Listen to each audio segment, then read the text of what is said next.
Shape tools. The shape tools also use Photoshop vector technology.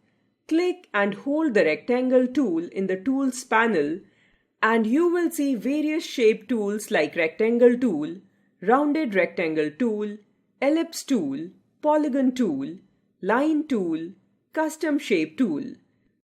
By selecting these tools, you can draw them as regular path and as a shape layer. To draw shapes, follow the below steps. Step 1. Select the desired shape tool from the Tools panel. Step 2. Drag on the stage to draw the shape. Custom shapes.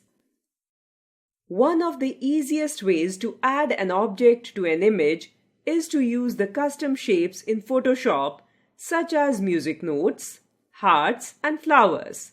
The Custom Shape tool allows you to draw custom shapes. Perform the following steps to draw custom shapes. Step 1. Create a new Photoshop document and select the Custom Shape tool from the Tools panel. Step 2. Click on the Shape Picker in the Options bar. You will see lots of icons of custom shapes. Step 3. Choose any icon and drag a marquee on the canvas. You can also change the color from the options bar.